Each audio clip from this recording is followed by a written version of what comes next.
The price of convenience. What are we really paying for? The reason why I bring this up right now is because this past weekend, I was actually going through, testing out, putting it through its paces, the Mocha Master. If you don't know, the Mocha Master has been one of the top rated coffee gadgets, automatic drip machines that you can buy for a very long time. And for the longest, I've been eyeing it. Not so much for myself, but for other people. I mean, yes, technically speaking, I am using it, right? And that's the whole point of all this, right? Test it out to see what it's all about, to believe the hype, to see what you can and cannot do with it. How much better is it over the Mr. Coffee machine? So on and so forth. Those are the things that I was looking for in this actual device.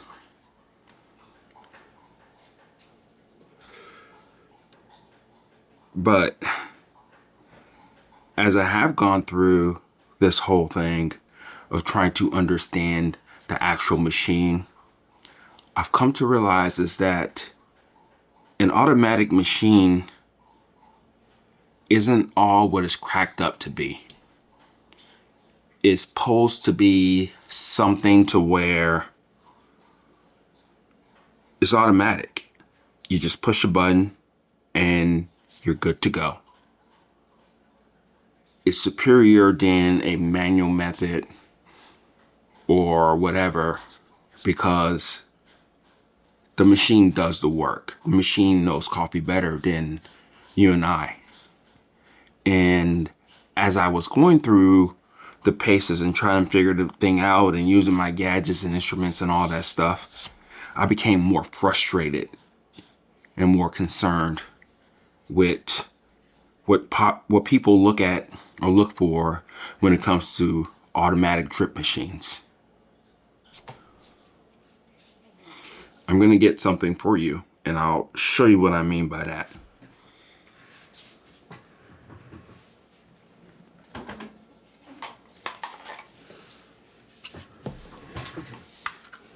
Here is the basket of the Mocha Master. Can't see it all the way. I don't have a camera up top today, but here is the basket. It's like a V-shaped, one of those trapezoidal type of baskets. Okay. And the cool thing about it is that it has different notches right here. You have full stream, so it just releases it out. And then you got halfway, which they say you're supposed to use this when you have half of the amount of water when you're actually brewing your cup of coffee. And then they have it to where you can totally shut off the valve. So theoretically it can act as a immersion like brewer. Okay. I tried it. Tried all of it. It's lacking in all the things that they say. The coffees were weak. I wasn't really tasting the things that I like about coffee. And after a while, I started to realize that there's a lot of things that are just wrong with it. Like the nozzle. That's one of the biggest things wrong with it.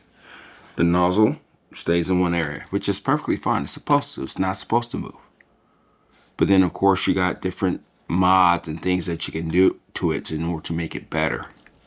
I looked everywhere. I looked online, look at Reddit forums and all that stuff. And I come to realize is that it's just barely that much more convenient than doing it with your hand. And when you do it with your hand, when you do it manually, when you do it as a ritual than just a task, it changes the way that you kind of look at things. And it's not that much better in a sense of efficiency. See, for instance, I have the Mocha Master already loaded. I have an April brewer on top of it because that's one of the best ways I think that I can actually brew a cup of coffee. And there's other cheaper ways that I will share soon as I continue to still put it through its paces. But I guess what I'm saying here is that the price of convenience, it's really expensive if you think about it. This Mocha Master was $300 on Amazon Prime Day. No, it's $200, something like that, $200. And I do believe I got one of the best ones. And besides the heating element of the actual brewer, it's not as heavy as it looks, and it doesn't produce a really good cup if you don't do a couple parameters with it in order for you to do that. For instance, when you look at and read the directions, it says a medium coarse grind. So let's just say this is a medium right here, right? And to my right, this is coarse, and to my left, it's more fine. So medium coarse, that means probably just a little bit off to coarse. If you try it that way, your coffee will be extremely under extracted. You're gonna have to go a lot finer. I will say medium to not just fineness, because you have to be able to extract the coffee. And that's if you have a grinder.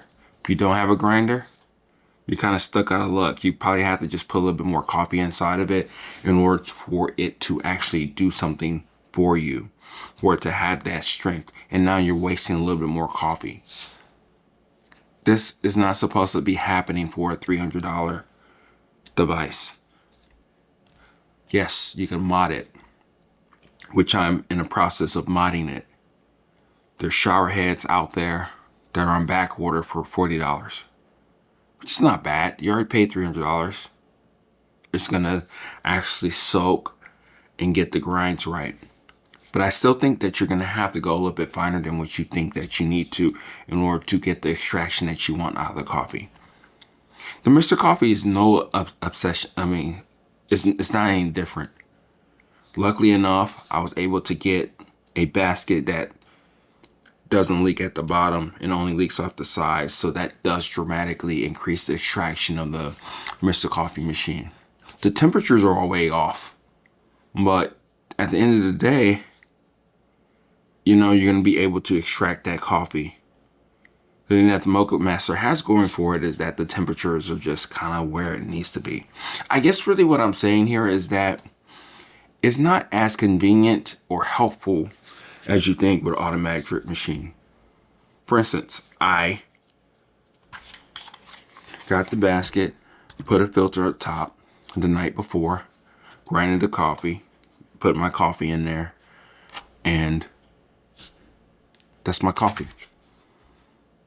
The step further is that I will actually use a kettle that it's hot water to actually make the cup of coffee.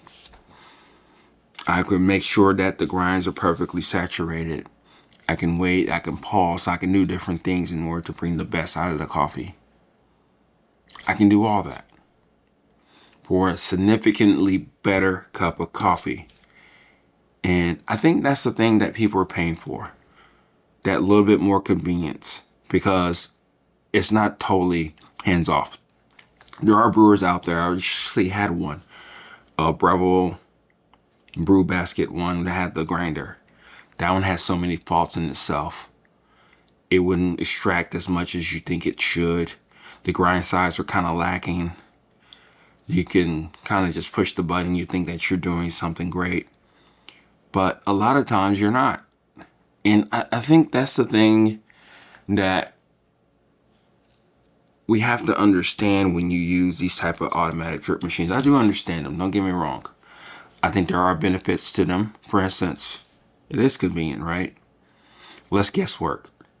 You just push the button like I'm about to do right now, and your coffee is made. And since you've drinking it like this for a very long time, you're already used to the taste and profile and all that stuff, right? And I think one of the biggest benefits of actually having a device like a Mocha Master, even a Mr. Coffee to an extent, is that it keeps you out of the rabbit hole. It truly, really does. Let's turn on this grinder and we'll conclude what I mean by that. Grinder, coffee maker.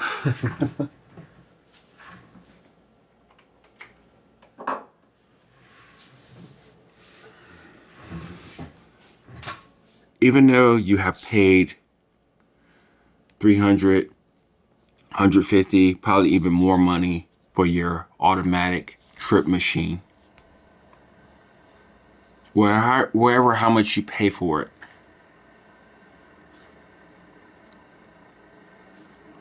it's probably more cheaper in the long run than anything. It gets you out of the rabbit hole of buying gear, analyzing it, understanding it, not seeing what's going on, or why is it not doing something that you saw somebody else do online and all this stuff. It gets you to just pick up beans from the grocery store or wherever you buy your beans, or a cafe, and enjoy it for whatever it is, and then you move on with your day. It keeps you from being totally immersed in the craft and a hobby and an obsession that you are going to go down if you obsess and you keep trying to buy other things and manual brewers and waters and grinders and all that stuff in order to get just a little bit better. It keeps you there. And at times, that's probably where you want to be anyway. You're probably not a coffee fanatic, and this is not a dig towards you. Because sometimes I think about that situation, or where I play a part in my own demise to an extent of how much I care and how much knowledge I know and how much things I care about in order to make a 2 to 3 minute cup of coffee. But as you saw just now, just push the button a couple minutes later and it's done, right?